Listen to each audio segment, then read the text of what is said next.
Un saludo fraterno a todos nuestros amigos y hermanos que son parte primordial de esta gran familia de conectados con el cielo.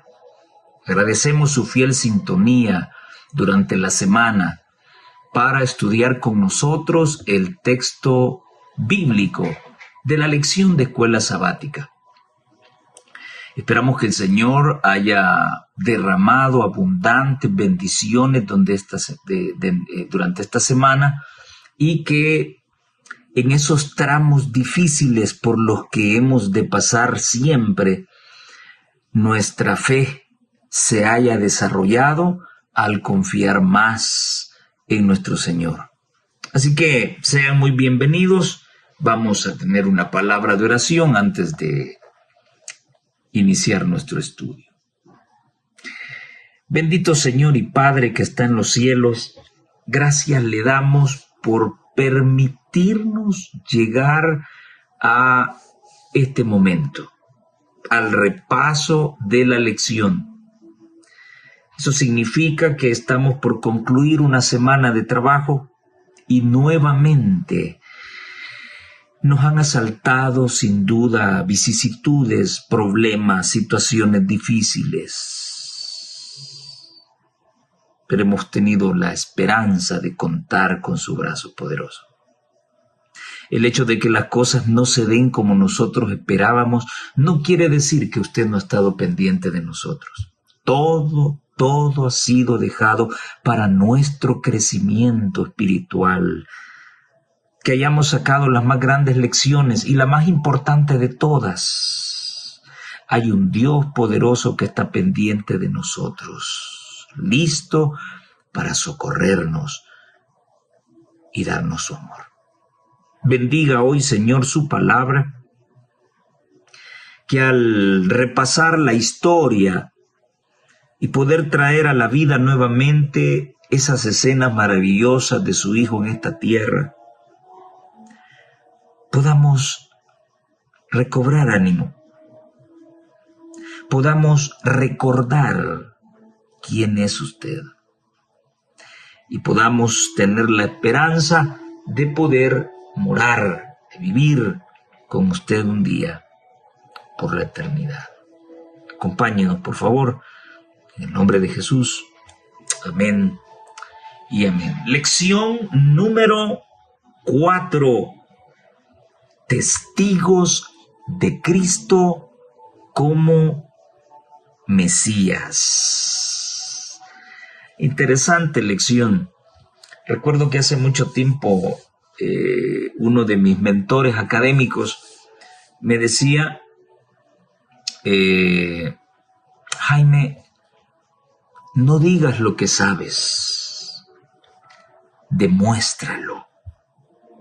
Que lo digan otros, pero tú vas a concentrarte en demostrar quién eres, en demostrar lo que sabes, pero no lo digas.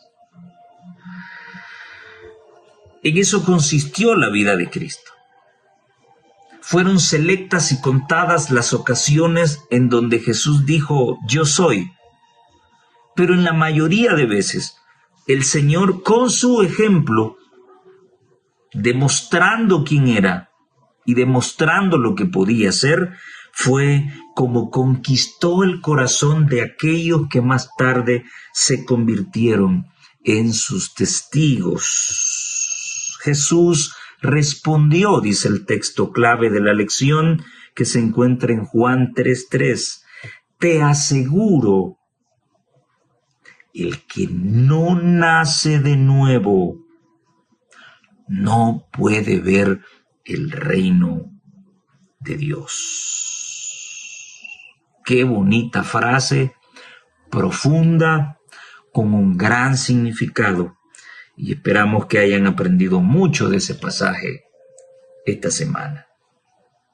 El testimonio del Padre se había dado, dice la sierva de Dios. Y Jesús, después que fue bautizado, subió luego del agua. una cuestión que los católicos no terminan por entender. Y hoy se han inventado una sarta de cosas alrededor del cómo debe ser el bautismo, si se deben bautizar los niños. Después que fue bautizado, subió del agua. ¿Cómo va a subir del agua a alguien a quien le echan el agüita en la cabeza? La misma lógica lo presenta. Subió del agua. Y aquí los cielos fueron abiertos y vio al Espíritu de Dios que descendía como paloma y venía sobre él. Y he aquí una voz del cielo que decía: Este es mi Hijo amado, en quien tengo complacencia. El Espíritu de Dios fue enviado para posarse sobre Jesucristo, y su Padre dijo desde arriba: Este es mi Hijo amado, en quien tengo complacencia. ¿Cuál doctrina católica de que son 3 y no 1 o 2? ¿Cuál doctrina católica? Podemos estudiarlo tomando en cuenta Apocalipsis 4 y 5. Pero en este tramo de una de las historias de Cristo, vemos una escena fantástica. El Dios triuno, con toda su majestad, está presentando a su Hijo y está dando testimonio de Él. Ahora, me pregunto algo, queridos amigos y hermanos. ¿Qué tan volteado puede tener el cerebro un ser humano para no haber entendido estas palabras? Imagínate tú en la escena, Juan con Cristo, Cristo subiendo del agua y siendo bautizado. Y ahora tú ves descender del cielo una paloma que se posa sobre él, un rayo de luz alumbrando a Cristo y una voz que resuena presentando a ese individuo que está siendo bautizado por Juan como el Hijo de Dios. ¿Qué es lo que no está claro? Quizá hoy viviríamos, tal vez hoy fuese un poco más razonable, porque vivimos en una época donde Dios no habla audiblemente. Dios no conversa audiblemente con las personas. Y hoy en día cuesta muchísimo saber si un hombre es un siervo de Dios o no lo es. Nunca hubo una manifestación tan preciosa sobre su majestad como ese entonces cuando Jesús fue bautizado. ¡Qué presentación más maravillosa! El Dios mismo con su voz audible directamente, el Padre a quien todos nos debemos, ahora Él audiblemente está dirigiéndose a la audiencia y diciendo: ese es mi Hijo. Yo creo que ese día la gente tuvo que haber salido convencida de que Jesús era el Hijo de Dios. Por eso digo, ¿qué tan topado he de tener el cerebro? ¿Qué tan volteado debo tener el cerebro para no entenderlo cuando Dios mismo habló? Esto está registrado en The Signs of the Times del 13 de noviembre, la página 1893, el párrafo 2. Al emprender la gran obra de su vida terrenal, sigue diciendo ella, Jesús eligió a 5 discípulos: Juan, Andrés, Simón, Felipe y Natanael. Estos hombres fueron llamados de sus humildes ocupaciones para acompañar al Salvador en su ministerio, recibir sus enseñanzas divinas y ser testigo de sus poderosos milagros para que pudieran publicarlos al mundo. ¿Notan el proceso sistematizado que la sierva de Dios está mencionando? Estos 5 personajes fueron elegidos, fueron llamados de sus lugares humildes para acompañar a Jesús en su ministerio y que éste realizara en ellos 3 cosas: recibir sus enseñanzas divinas, ser testigos de sus poderosos milagros y acompañar a Cristo en su ministerio. Qué hermoso privilegio. Y esta semana nos hemos detenido pausadamente para analizar cómo fue el testimonio que estos hombres dieron. El primero de ellos fue Juan el Bautista. Ahora me llama la atención cuando el autor dice de que los judíos de la época esperaban a 2 Mesías. Uno sacerdotal y el otro real, el otro vinculado con la política.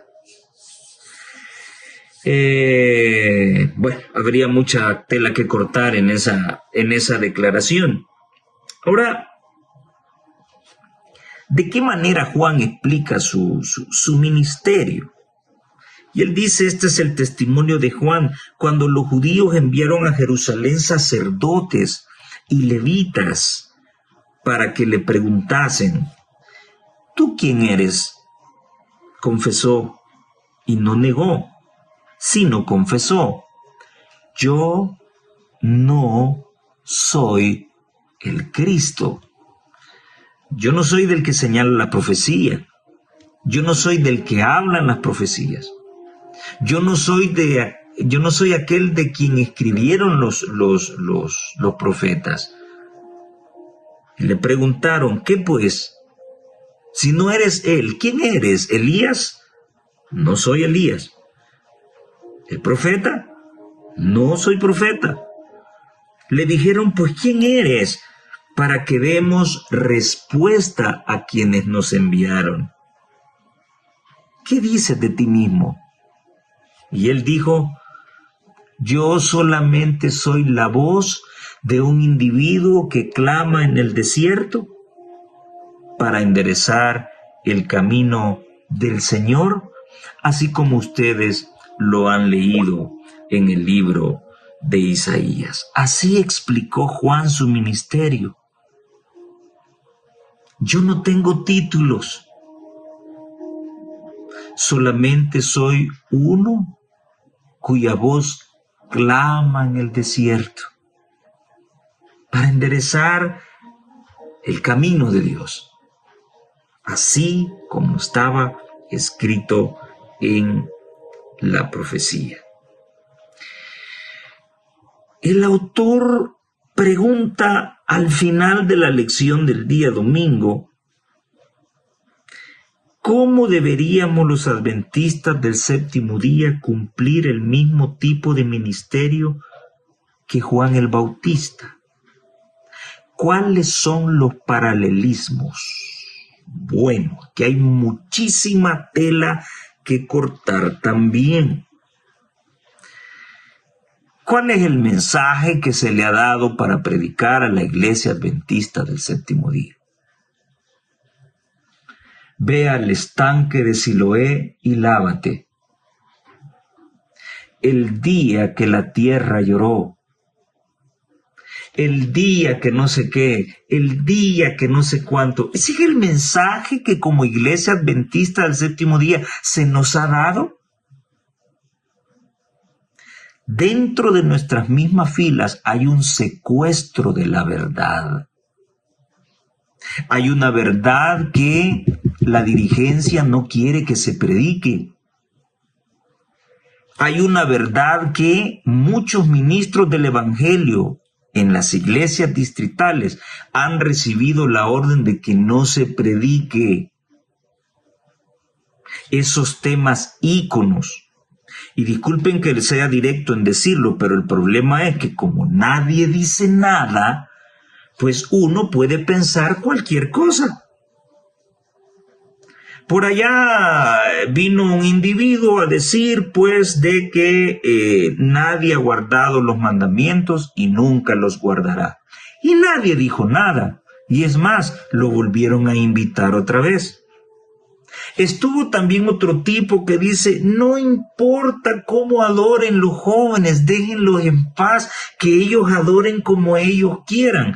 Eso incluye el reggaetón, eso incluye el perreo cristiano, eso incluye el mariachi cristiano, y nadie dijo nada. Hubo otro que salió bailando despacito con su equipo de trabajo y nadie dijo nada. Entonces eso preocupa, porque si nadie dice nada, entonces eso permite que uno pueda pensar cualquier cosa. ¿Por qué? Si los escritos de Elena de White apuntan de que el mensaje que tenemos que estar predicando es el mensaje de los tres ángeles, es denunciando las barbaridades y las mentiras de la gran ramera, el catolicismo romano, de todo lo que viene en el futuro planificado por el papado romano de establecer una ley dominical y de volver a encender los fuegos de la persecución como en la Edad Media para todos aquellos que no piensen como él. ¿Por qué no se quiere que se predique ese evangelio? Eso es lo que se nos ha dado. Solamente nosotros podemos advertir al mundo lo que viene, porque las demás denominaciones y el mundo tienen distorsionado el conocimiento. Pero ahora se nos está obligando a que prediquemos lo mismo que predican los movimientos religiosos. Entonces, parece ser, y ya muchos saldrán a vedarme o a decirme que soy un disidente y eso. Sí, pero eso es lo que nos hace pensar el autor de la lección.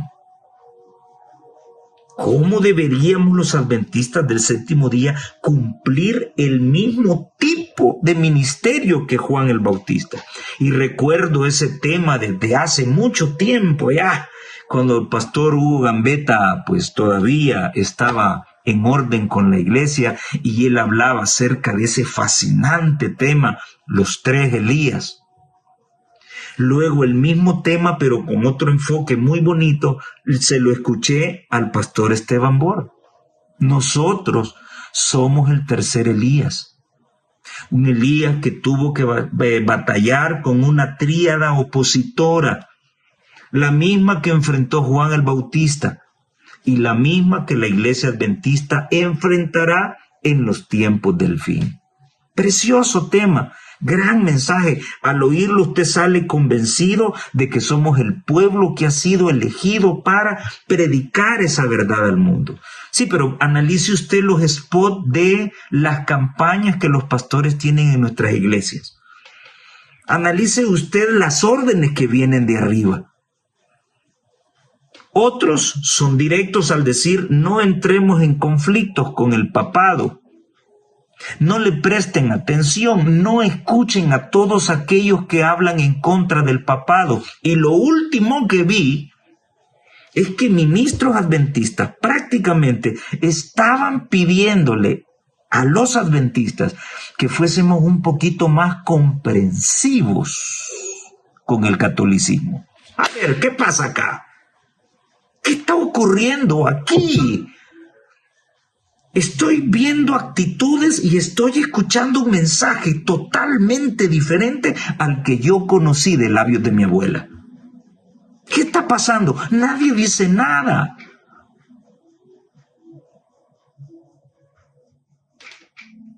Si Juan el Bautista, bueno, sí, el segundo Elías, si Juan el Bautista hubiese entrado en componendas con Herodes, no lo hubieran matado. Si Juan el Bautista hubiese sido un lamezuelas con Herodes, no le hubieran cortado la cabeza.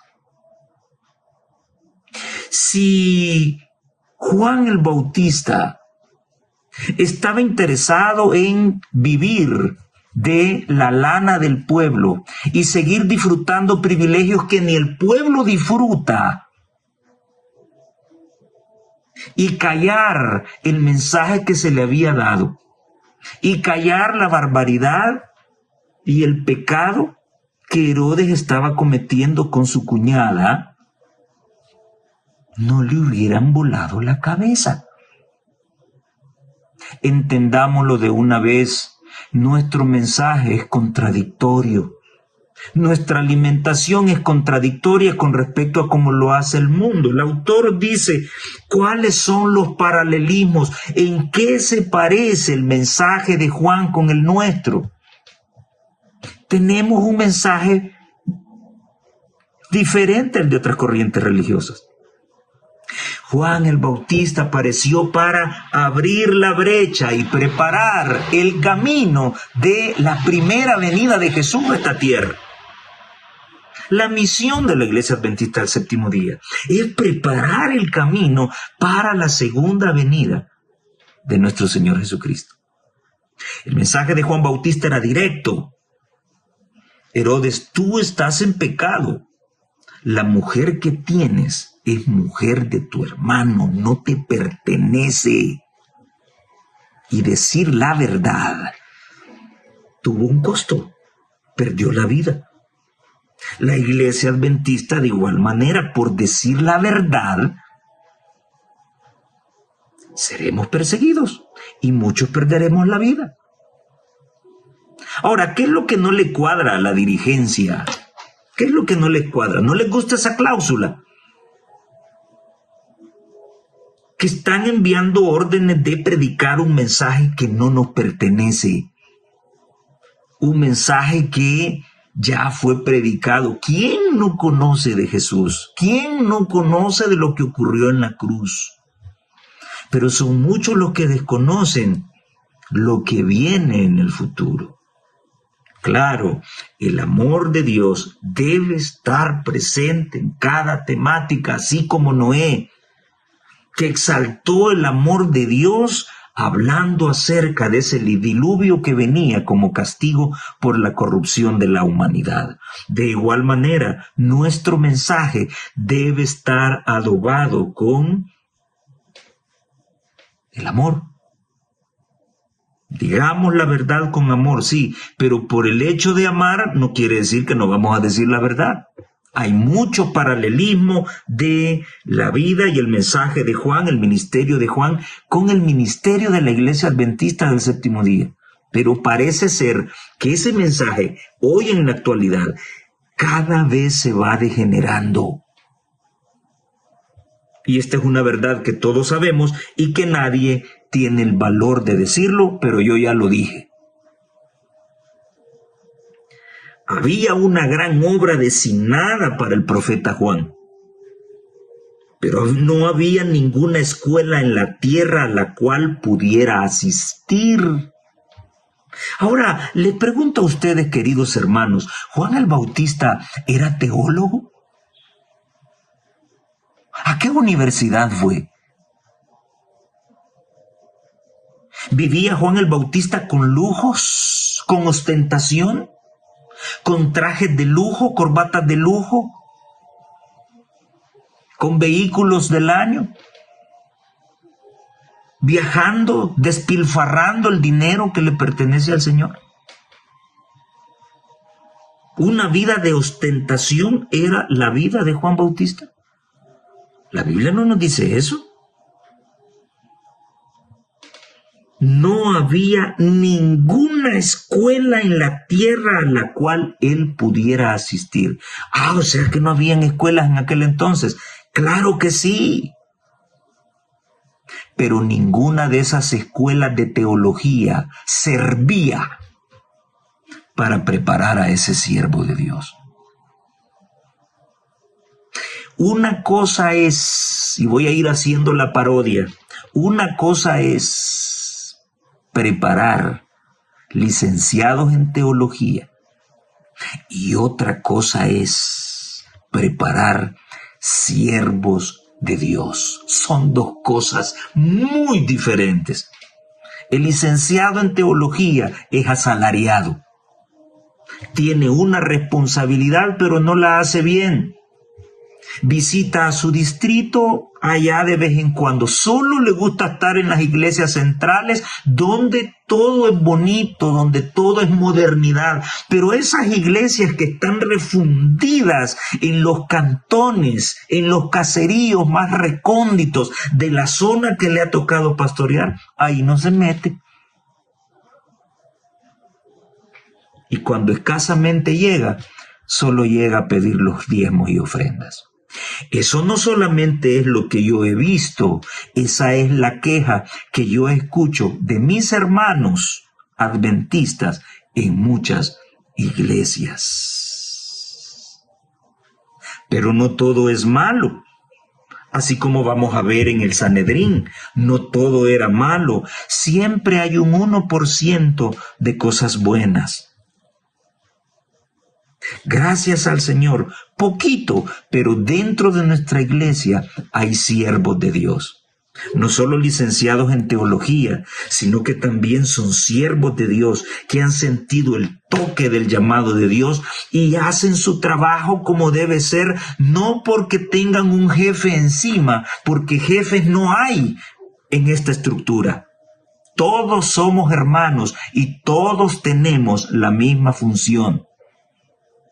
Dios no estableció que el presidente ganara más que el pastor de distrito. Dios no estableció eso. Eso se lo inventaron los hombres.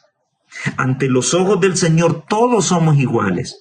Y sí existen siervos de Dios, ministros del Evangelio, comprometidos más con su Señor que con el presidente, que están dispuestos a visitar a su distrito, a llorar con sus ovejas, a sentir el problema de sus ovejas. Sí los hay, y yo conozco varios.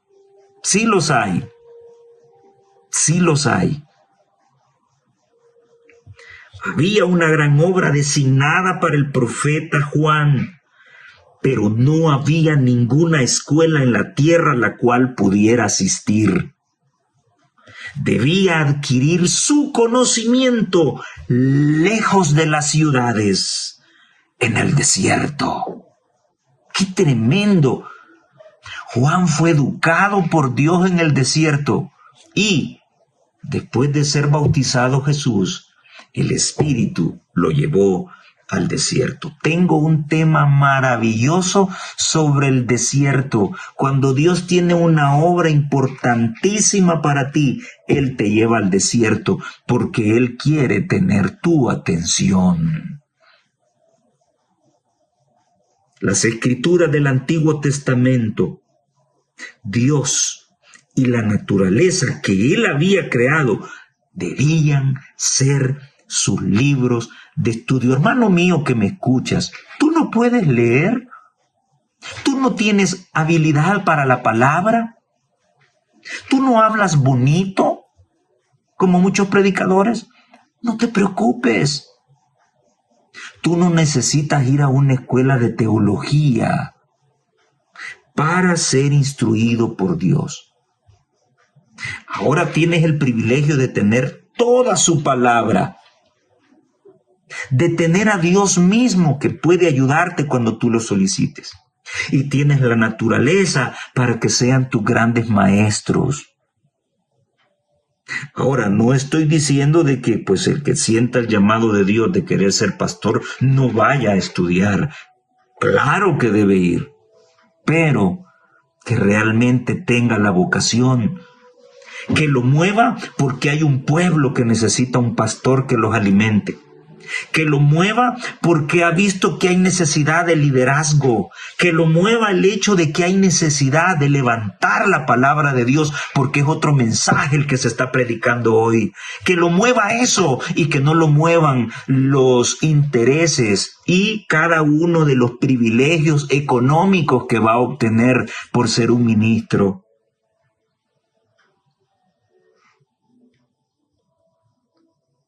Dios estaba capacitando a Juan para su obra de preparar el camino del Señor. Su alimento, ay, ay, ay, ay, ay. La reforma pro salud ligada a la santificación del siervo de Dios. Oh, pero los carnivoritos que hay dentro de nuestra iglesia, los babilónicos y egipcios que quieren estar delante de las ollas de carne, van a saltar. Van a saltar. Pero discúlpenme, esto yo no lo he escrito. Solamente estoy leyendo. Claro, me hago responsable de la interpretación que le estoy dando. Sí, pero yo no lo he escrito. Es un mensaje que Dios nos ha dado a través de su sierva. Y debe estar claro. Nadie va a venir a tratar de manipularme y a decirme, oh no, mire hermano, que usted está sacando de contexto lo que ella dice. No, no, no, no, no, no, no. Esa es la última nueva mentira que nos están metiendo. De que hay que saber interpretar los escritos. Sí, ¿cómo? Desechando lo que me afecta y poniendo solamente lo que no señala mi pecado. Esto está clarísimo. Su alimento era simplemente langostas y miel silvestres, pero no langostas, insectos de carne. Su comida era vegetariana. Las costumbres y las prácticas de los hombres no debían ser la educación de este hombre. Tremendo eso. La preocupación por lo mundano no debía afectar en nada la formación de su carácter. Gracias a Dios que yo personalmente no soy pastor, porque ya hubiera renunciado. Ya hubiera renunciado. Yo no me compro ni me vendo. La verdad es la verdad. Lo bueno lo aplaudo y lo digo. Lo malo tengo que señalarlo, sea quien sea. Sea quien sea. Sí. No, pues si soy un médico, pues debo comportarme a la altura. ¿Sí? A la altura de mi preparación, de mis estudios. Si soy un maestro, si soy cualquier profesional, lo que sea, voy a comportarme a la altura, con profesionalismo. Pues un ministro del Evangelio con mucha más razón. Debe comportarse como un varón de Dios, no como un chambroso, no como un metido, no como cualquiera de los hombres. Lo mundano no debía afectar a este hombre llamado Juan, porque él estaba siendo preparado para llevar una gran obra. ¡Qué desafío, amigos pastores! Y qué desafío para nosotros los laicos también. ¡Qué desafío! ¿Qué tipo de preparación hemos recibido? ¿Y qué tipo de preparación como personas llamadas a este precioso evangelio estamos realizando en favor de la verdad? Y no solo estoy hablando como cristiano, estoy hablando como profesional. Como profesional, yo estoy obligado a darle la mejor educación a mis estudiantes. Mi área, las ciencias naturales, bueno, debo tener alto conocimiento de mi asignatura para poder darle la verdad y alimentar con el conocimiento adecuado y nutritivo a cada uno de mis estudiantes. Eso me exige la ley de la República, porque soy un profesional. Y como cristiano, Dios no me exige menos, me exige más todavía. Estoy obligado a ser fiel a este mensaje, a predicar la verdad como Dios tal cual me la ha presentado. No debo vender la verdad. ¿Recuerdan el consejo de Salomón? Compra la verdad y no la vendas. Él buscaba el favor de Dios y el Espíritu Santo descansaba sobre él. Juan buscaba el favor de Dios y no el de los hombres. Y esto es así, amigos. Si tú buscas dentro de esta organización, si tú buscas lo que tus jefes te dicen, muchas veces te estás poniendo en contra de lo que Dios quiere. Y sí, yo te entiendo, uno vive de su profesión, sí, pero entonces hay que pararse bonito en favor de la verdad y no comprarse ni venderse. ¿Qué tan éticos somos como cristianos? Y no quiero puntualizar a la preparación de un ministro. ¿Y qué con nosotros, hermanos? Decimos que somos cristianos y estamos en pecado. Yo conozco de ancianos de iglesia que manipulan las cosas santas y tienen otra mujer. O andan de picaflores y son ancianos. Conozco ancianos que golpean a la esposa, que maltratan a los hijos. Conozco ancianos que les gusta lo ajeno. Conozco ancianos que son pedantes con los hermanos de la iglesia. ¿Cómo nos estamos preparando? La exigencia no solamente es para un ministro, son todos aquellos que nos debemos a este evangelio maravilloso. Él buscaba el favor de Dios. ¿Cuántos buscan tener el favor del pastor o el favor del anciano? Quedar bien con el pastor o quedar bien con el anciano vendiendo la verdad. Eso es ser cobarde. Juan el Bautista buscaba el favor de Dios, buscaba agradar a su Dios y el Espíritu Santo descansaba sobre él. ¿Cuánto quisiera decir eso yo sobre mi persona? Que el Espíritu de Dios descansa sobre mí. Y el Espíritu Santo descansaba sobre él y encendió en su corazón un ardiente celo de hacer la gran obra de llamar a la gente al arrepentimiento y a una vida más elevada y más santa. Juan se estaba capacitando mediante las privaciones y las dificultades para disciplinar de tal manera todas sus facultades físicas y mentales, de tal manera que pudiera sostenerse entre las gentes tan inconmovible frente a las circunstancias como las rocas y montañas del desierto que lo habían rodeado durante 30 años. ¡Qué maravillosa cita esta!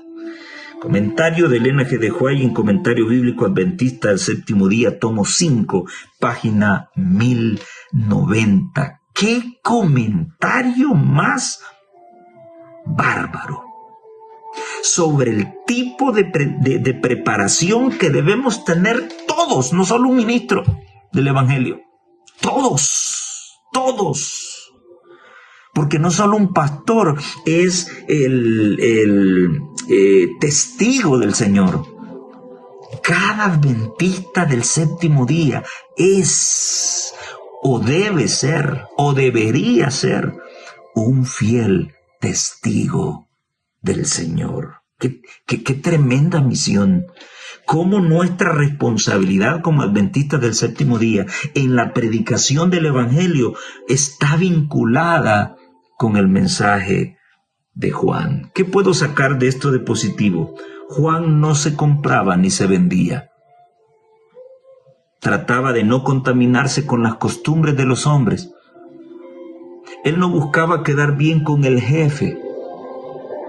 Él buscaba quedar bien con Dios y el Espíritu Santo estaba sobre él y el Espíritu Santo encendió su corazón para predicar la verdad y convertir el corazón de muchos. Qué bárbaro, qué tremenda cita esta. En Juan 1:29 encontramos una cita muy común. Es una cita que yo uso mucho para decirle a la gente que el cristiano no debe ser solamente cristiano del Nuevo Testamento. El cristiano debe ser cristiano de toda la Biblia. Porque cuando Juan vio a Jesús venir y le dijo, he allí el Cordero de Dios que quita el pecado del mundo, yo puedo preguntarme por qué Juan tuvo que mencionar un cordero y por qué no mencionó otro animal. Tengo que ir al Antiguo Testamento para poder entenderlo. De lo contrario, no voy a entender en qué consiste el plan de salvación. El deseo de toda la gente, la página 115. La mensajera del Señor dice, cuando en ocasión del bautismo de Jesús, Juan le señaló como el Cordero de Dios, una nueva luz resplandeció sobre la obra del Mesías. La mente del profeta fue dirigida a las palabras de Isaías, como cordero fue llevado al matadero.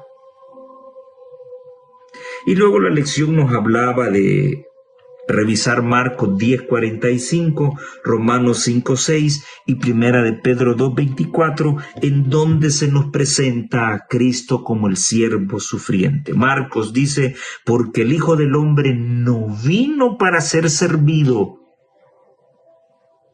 sino para servir y para dar su vida en rescate por muchos, vinculados con el Cordero de Pascua que se tenía que matar, vinculado con ese corderito que yo mataba, degollaba, para que mi pecado fuese perdonado. Romanos 5:6, porque Cristo cuando aún éramos débiles, a su tiempo exactamente, murió por los impíos. Y Primera de Pedro 2:24, quien llevó él mismo nuestros pecados en su cuerpo sobre el madero, para que nosotros, estando muertos a los pecados, vivamos a la justicia, y por cuya herida fuisteis sanados. Bendito sea el nombre de mi Señor.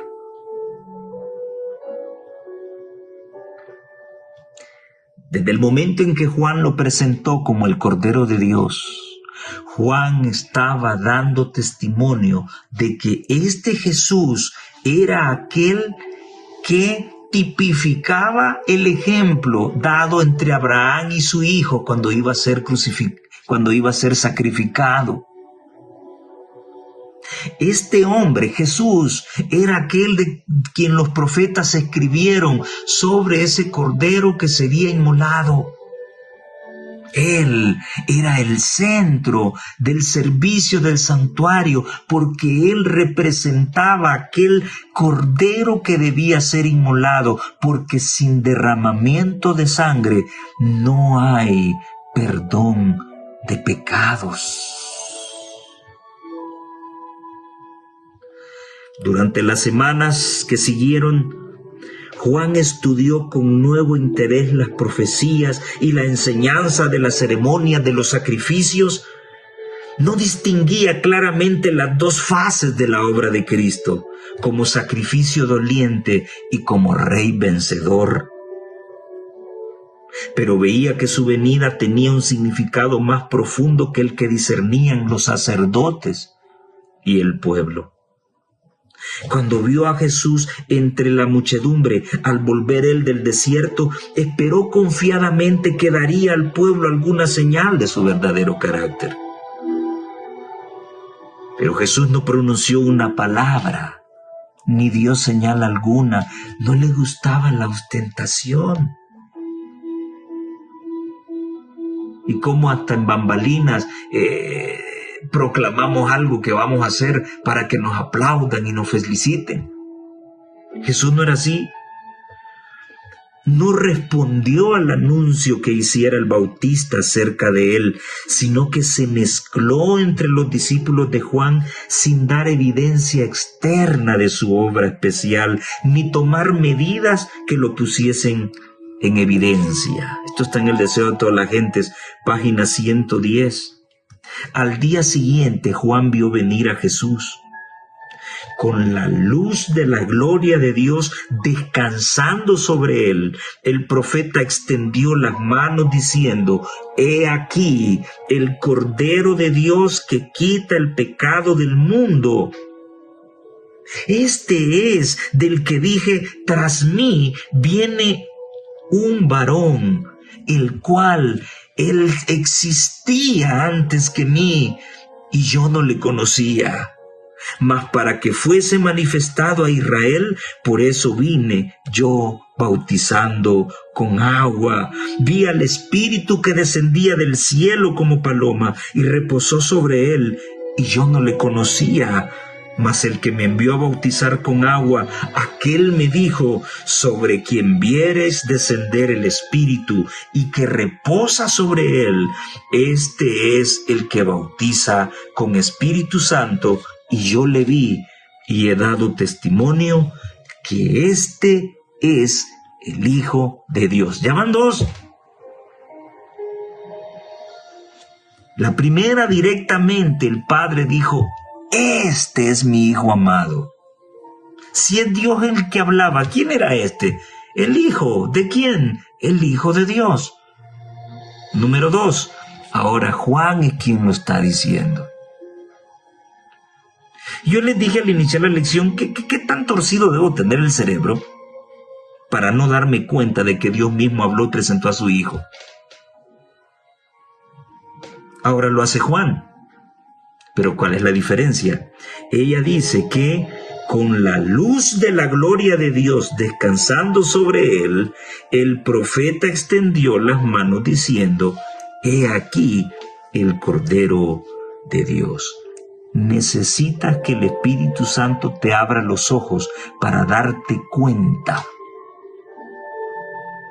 cuán importantes son y más relevantes son las cosas celestiales sobre las terrenales. Ahora, Juan y Andrés también se convirtieron en testigos de Jesús. Si Juan y Andrés hubiesen estado dominados por el espíritu incrédulo y otra vez de los sacerdotes y de los gobernantes, no se habrían presentado como discípulos a los pies de Jesús. Otros que tampoco quisieron venderse ni comprarse para agradar a sus líderes religiosos o agradar a sus líderes políticos. No. Si ellos hubiesen tenido el espíritu incrédulo de esa gente, no hubiesen sido discípulos de Jesús. Habrían venido a él como críticos para juzgar sus palabras. No sucedió así con estos primeros discípulos. Habían respondido al llamamiento del Espíritu Santo manifestado en la predicación de Juan el Bautista. Ahora reconocían la voz del Maestro Celestial. Para ellos las palabras de Jesús estaban llenas de refrigerio, verdad y belleza. Una iluminación divina se derramaba sobre las enseñanzas de las Escrituras del Antiguo Testamento. Los multilaterales temas de la verdad se destacaban con nueva luz. Página 117 del deseado de todas las gentes. Hay algo que me llama la atención. Un pastor que solo tiene fijos sus ojos en los diezmos y ofrendas, en las riquezas, los trajes, la ropa, los lujos, los viajes, las posiciones, los apartamentos. ¿Podrá estar lleno del Espíritu de Dios? Por eso es que estamos como estamos, ¿verdad? Por su fruto los conoceréis. Un líder que en su iglesia no gana almas, no produce frutos, solo llega a sacar el programa adelante cada sábado y cada día de culto. ¿Podrá estar lleno del Espíritu Santo? Anciano que no gana almas, ¿podrá estar lleno del Espíritu Santo? Un feligrés común y corriente como yo, ¿podrá tener el Espíritu Santo si solo los sábados por la mañana va a la iglesia? ¿No va a los días de culto? ¿No tiene su devocional personal? ¿Podrá estar lleno del Espíritu Santo? ¿Cuán fácil es reconocer a un cristiano falso? Si Juan y Andrés hubiesen estado dominados por el espíritu incrédulo del Sanedrín y los líderes políticos, no hubiesen llegado a ser discípulos de Jesús. Así que ellos fueron testigos de estas cosas. A través del mensaje de Juan, ellos vinieron y constataron lo que Jesús era después de haber sido llamados por el Maestro. Otra forma de llamamiento, Felipe y Natanael. El siguiente día quiso Jesús ir a Galilea y se encontró a Felipe y le dijo: sígueme. Y Felipe era de Betsaida, la ciudad donde vivían Andrés y Pedro. Luego Felipe halló a Natanael y le dijo con alegría: hemos hallado a aquel de quien escribió Moisés en la ley, así como los profetas, a Jesús, el hijo de José, de Nazaret. Y entonces Natanael le dijo: ¿cómo? ¿De Nazaret? ¿Puede salir algo bueno de Nazaret? Felipe no discutió con él y le hizo la invitación: bueno, si no crees, ven y ve. ¿Cuántos hablan de la sierva de Dios y nunca han leído uno de sus libros? Bueno, si no crees, ven y ve. Qué tremendo es quitarse las vendas de los ojos. No solo un católico debe quitarse la venda de los ojos. No solo un evangélico debe quitarse la venda de los ojos. También tú y yo, como adventistas del séptimo día, debemos quitarnos la venda de los ojos. Porque estamos ciegos. Y entonces, cuando Jesús mira que Natanael se acerca, le dice: he aquí, oigan lo que van a decir. Oigan lo que va a decir Jesús sobre Natanael. Muy similar al señalamiento de Juan hacia Jesús. He aquí el Cordero de Dios. He aquí un verdadero israelita en quien no hay engaño. ¡Guau! ¿Cuánto quisiera de que Jesús dijera sobre mí que no hay engaño en mi corazón? Y Natanael, sorprendido, le dice: ¿por qué dices eso de mí? ¿Cómo lo sabes? ¿Me conoces? Es primera vez que yo te veo. Y ahora Jesús le dice: antes de que Felipe te llamara, cuando estaba debajo de la higuera, yo te vi. A mí me dio escalofrío cuando leí esto, ¿sabe? Yo no puedo esconderme de Jesús. Él sabe quién soy. Él me conoce. A veces actuamos como que Él llegara hasta la ropa. Él conoce lo más interno nuestro, nuestras intenciones más internas, lo que nosotros todavía no hemos visto en nuestro sucio corazón. Él ya lo vio. Jesús había escudriñado el corazón de Natanael antes de que Felipe llegara a él. Ahora Jesús le dice, ¿y qué? ¿Crees por lo que te acabo de decir? ¿Crees porque tengo el poder para ver el futuro? ¿Por eso crees? Cosas mayores que estas verás. Y le dijo, de cierto os digo, de aquí en adelante veréis el cielo abierto y a los ángeles de Dios que suben y descienden sobre el Hijo del Hombre. ¿Recuerdan la escalera de Jacob? Aquí se cumple en estas preciosas palabras. Si Natanael también hubiera confiado en los rabinos para ser dirigido, nunca habría encontrado a Jesús. Viendo y juzgando por sí mismo fue como llegó a ser discípulo. Así sucede hoy día en el caso de muchos a quienes los prejuicios apartan de lo bueno. Cuán diferentes serían los resultados si ellos quisieran venir y ver. Deseo a todas las gentes, página 114.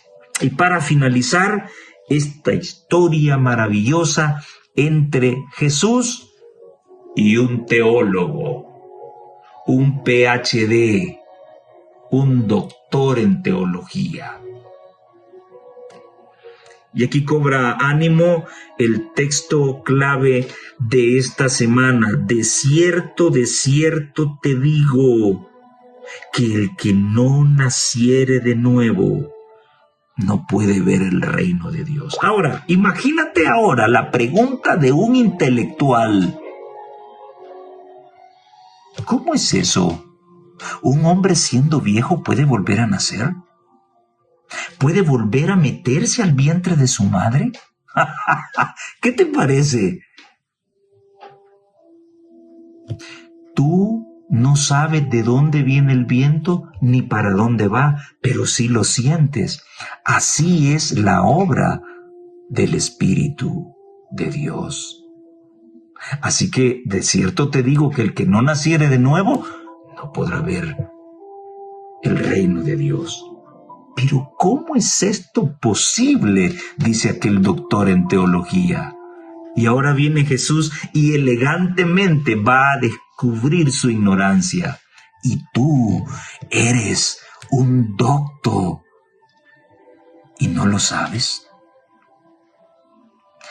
Aquella charla fue suficiente para que más tarde Nicodemo, en lo oculto pero luego manifestándose, fuese un asiduo discípulo y testigo de la majestad de Jesús. Muchos de los que dijeron ser sus discípulos lo abandonaron durante su sufrimiento y el camino a la cruz. Nicodemo fue uno de los que pagó para que pudiesen sepultarlo. Querido amigo y amiga, hermano, hermana, ¿no te encantaría ser testigo de Jesús? Pues entonces aprovecha las pruebas, las vicisitudes por donde estás pasando. Tómate de Jesús y cuando tu problema se resuelva, sé su testigo y dile al mundo: Cristo me sacó de tal situación. Para eso hemos sido llamados. Hemos sido llamados para conquistar a otros, para llevar este evangelio y que ellos también puedan alcanzar salvación por el maravilloso testimonio que podemos dar de Jesús. Este llamado es para administradores, pastores, líderes de iglesia, hermanos, laicos. hemos sido llamados para representar a Cristo en cualquier lugar, dar testimonio acerca de las grandes cosas que ha hecho y sigue haciendo en favor nuestro. Que el Señor te bendiga y nos vemos en la próxima.